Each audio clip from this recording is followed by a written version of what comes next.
দুপুরে গরম ভাতের সাথে যদি থাকে এই রেসিপিটা, তাহলে আর অন্য কোনো কিছুর দরকার হবে না। নমস্কার বন্ধুরা, তিয়াসার রেসিপিতে সকলকে স্বাগত জানাই। প্রতিদিনের মতো আজও আমি একটা নতুন রেসিপি নিয়ে চলে এসেছি। আশা করছি রেসিপিটা আপনাদের ভালো লাগবে। আজ দারুণ একটা দই ভেন্ডির রেসিপি নিয়ে এসেছি আপনাদের জন্য। রেসিপিটা তৈরি করার জন্য 300 গ্রাম মতো ঢেঁড়স নিয়েছি।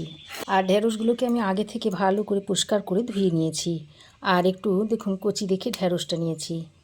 আর এই কচি ঢেঁড়স দিয়ে রেসিপিটা তৈরি করলে রেসিপিটা খুবই ভালো হয়। এবার আমি এই ঢেঁড়সের দু সাইডটা কেটে ফেলে দিয়ে এইভাবে ঢেঁড়সের গায়ে একটা কাট করে নিচ্ছি। এতে করে ঢেঁড়সের গায়ে মশলাটা ভালোভাবে ঢুকে যাবে। তারপর আমি ঢেঁড়সটাকে এরকম করে কেটে নিচ্ছি।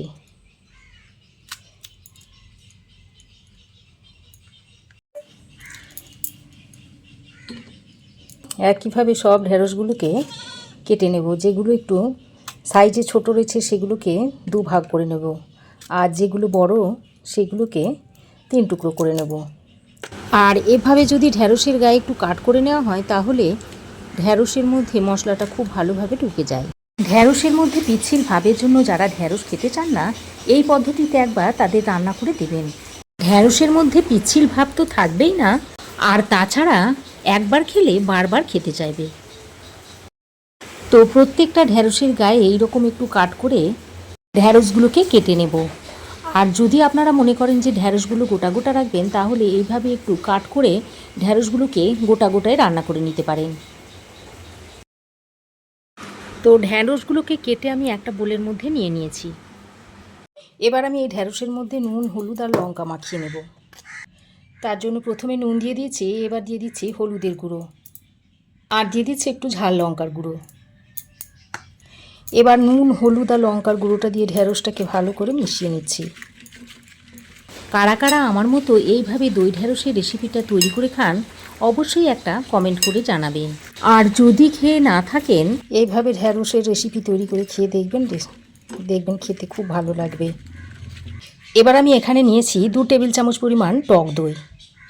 এখন এই টক দইটাকে একটু মিক্সিতে ভরে নিচ্ছি। তারপর এই মিক্সি করে টক দইটাকে ভালো করে ফেটিয়ে নেব। এতে করে টক দইটা খুব ভালোভাবে ফেটানো হবে, আর তরকারিতে দিলে দইটা ফেটে যাওয়ার সম্ভাবনাটা খুবই কম থাকবে। তো দইটাকে আমি মিক্সিতে খুব ভালো করে ফেটিয়ে নিয়েছি। এবার এটাকে বাটিতে ঢেলে নিচ্ছি। তো দইটাকে বাটিতে ঢেলে নিয়েছি। এবার আমি ওই মিক্সিং জারের মধ্যে আরও একটা মশলা তৈরি করে নিয়েছি। তার জন্য জারের মধ্যে দিয়ে দিচ্ছি কয়েক টুকরো আদা, দিয়ে দিচ্ছি একটা কাঁচা লঙ্কা, তবে যেমন ঝাল খান সেই অনুযায়ী দিয়ে দেবেন। কয়েক টুকরো ভাঙা কাজু দিয়েছি, আর দিয়ে দিচ্ছি 1 চামচ পরিমাণ পোস্ত। তবে কাজুর বদলে আপনারা এখানে চিনেবাদামও দিয়ে নিতে পারেন। এবার আমি এর মধ্যে অল্প পরিমাণে জল দিয়ে এটাকে মিহি করে বেটে নেব। তো দেখুন মশলাটাকে আমি এরকম মিহি করে বেটে নিয়েছি। এবার আমি কড়াই গরম করে কিছুটা পরিমাণে তেল দিয়ে দিচ্ছি। আমি রান্নাটা সর্ষের তেল দিয়ে করে নিচ্ছি, তবে আপনারা সাদা তেল দিয়েও রান্নাটা করতে পারেন। তেলটা খুব ভালো করে গরম করে নিয়েছি। তারপর আমি এই গরম তেলের মধ্যে নুন, হলুদ আর লঙ্কা মাখানো ঢেঁড়সগুলো দিয়ে দিচ্ছি। এবার ঢেঁড়সগুলোকে দিয়ে হাই ফ্লেমে একটু নেড়ে চেড়ে মিশিয়ে নিচ্ছি। আর এইভাবে যদি ঢেঁড়সটা রান্না করা হয় তাহলে ঢেঁড়সের মধ্যে পিচ্ছিল ভাবটা একদমই থাকে না। এইভাবে নাড়াচাড়া করে ঢেঁড়সটাকে বেশ লাল লাল করে ভেজে নিতে হবে।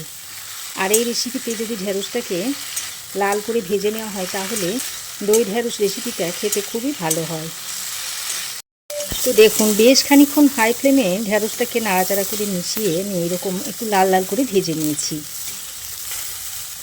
আর এই রেসিপিতে ঢেঁড়সটাকে এরকম একটু লাল লাল করে ভেজে নিতে হবে, তাহলে দই ঢেঁড়সটা খেতে খুবই ভালো হবে। এবার আমি ঢেঁড়সগুলোকে একটা পাত্রে তুলে নিচ্ছি।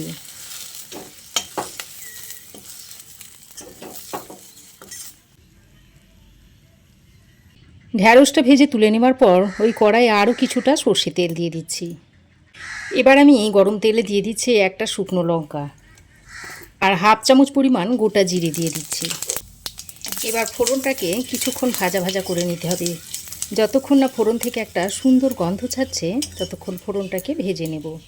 তো ফোড়ন ভেজে নিয়ে এবার আমি যে মশলাটা তৈরি করে নিয়েছিলাম সেটা এর মধ্যে দিয়ে দিচ্ছি। মিক্সিং জারে অল্প একটু জল নিয়ে সেটাও দিয়ে দিচ্ছি। তারপর এই বাটা মশলাটা ফোড়নের সঙ্গে খুব ভালো করে খানিকক্ষণ কষিয়ে নিতে হবে। এভাবে কষিয়ে নিলে আদার কাঁচা গন্ধটা চলে যাবে। তো মশলাটাকে আমি 2 মিনিট মতো ভালো করে একটু কষিয়ে নিয়েছি। এবার আমি এর মধ্যে দিয়ে দিচ্ছি হাফ চামচ পরিমাণ হলুদ গুঁড়ো, হাফ চামচ দিয়ে দিচ্ছি কাশ্মীরি লঙ্কার গুঁড়ো, হাফ চামচ দিয়ে দিচ্ছি ধনে গুঁড়ো, আর হাফ চামচ দিয়ে দিচ্ছি জিরে গুঁড়ো। এবার এই গুঁড়ো মশলাগুলো দিয়ে আবারও খুব ভালো করে কষিয়ে নিচ্ছি। বেশ কিছুক্ষণ গুঁড়ো মশলাটা দিয়ে ভালো করে কষিয়ে নিয়েছি। এবার আমি এর মধ্যে ফেটিয়ে রাখা টক দইটা দিয়ে দিলাম। আর যখন টক দইটা দেবেন তখন গ্যাসের ফ্লেমটাকে একদম মিডিয়ামে করে দেবেন, তা না হলে দইটা ফেটে যেতে পারে। তো দইটা দিয়ে আবারও মশলার সঙ্গে ভালো করে মিশিয়ে নিচ্ছি। দইটা দিয়ে আমি বেশ কিছুক্ষণ নেড়েচেড়ে মিশিয়ে নিয়ে এবার আমি ওর মধ্যে দিয়ে দিচ্ছি স্বাদ মতো চিনি আর সামান্য পরিমাণে একটু নুন দিয়ে দিলাম। আগেও আমি ঢেঁড়সটা ভাজার সময় নুন দিয়েছিলাম, সেই বুঝে নুনটা দিয়ে দিলাম। তো নুন চিনিটা দিয়ে আবারও ভালো করে মিশিয়ে নিয়ে এবার আমি একটা ঢাকনা লাগিয়ে মশলাটাকে কিছুক্ষণ কষিয়ে নেব। তো ঢাকা দিয়ে আমি মিডিয়াম ফ্লেমে মশলাটাকে খুব ভালো করে কষিয়ে নিয়েছি। আর দেখুন মশলা থেকে খুব সুন্দর তেল ছাড়তে শুরু করেছে। তারপর মশলাটাকে আরও একবার ভালো করে নেড়েচেড়ে মিশিয়ে নিচ্ছি। এবার আমি এর মধ্যে এই 1 বাটি মতো জল দিয়ে দিচ্ছি। খুব বেশি জল দেওয়ার দরকার নেই, ঢেঁড়সটা যাতে সেদ্ধ হয়ে যায় সেই পরিমাণ জলটা দিয়ে দিতে হবে। তো জলটা দিয়ে নেড়েচেড়ে মিশিয়ে নিয়ে এটাকে একটু ফুটিয়ে নিতে হবে। তো দেখুন ঝোল খুব ভালোভাবে ফুটে উঠেছে। এবার আমি ভেজে রাখা ঢেঁড়সগুলোকে দিয়ে দিচ্ছি। আর এখানে আমি খুব বেশি জল দিইনি, অল্প 1 বাটি মতো জল দিয়েছি যাতে ঢেঁড়সটা সেদ্ধ হয়ে যায়। ঢেঁড়সটা ভাজতে ভাজতে প্রায় 50% মতো সেদ্ধ হয়ে গিয়েছিল, আর বাকি 50% এই জলে ভালোভাবেই সেদ্ধ হয়ে যাবে, তাই অল্প পরিমাণেই জলটা দেবেন। তো ভালো করে নেড়েচেড়ে মিশিয়ে নিয়ে এবার আমি ঢাকনা লাগিয়ে 4-5 মিনিট মতো রান্না করে নিচ্ছি। তো দেখুন ঢাকা দিয়ে আমি আরও 4-5 মিনিট মতো রান্না করে নিয়েছি। আর দেখুন কত ঝটপট রেসিপিটা তৈরি হয়ে গেল। রান্নাটা এখন সার্ভ করার জন্য একেবারেই রেডি হয়ে গেছে। এবার এটা আপনারা ভাত, রুটি, পরোটা সব কিছুর সঙ্গেই খেতে পারবেন। গ্যাসের ফ্লেম বন্ধ করে আরও কিছুক্ষণ স্ট্যান্ডিং টাইমে রাখার পর রেসিপিটা এখন আমি সার্ভ করে দিচ্ছি। আর কতটা লোভনীয় হয়েছে দেখতেই পাচ্ছেন আজকের এই দই ভেন্ডি রেসিপিটা ভালো লাগলে অবশ্যই একটি মিষ্টি কমেন্ট করবেন।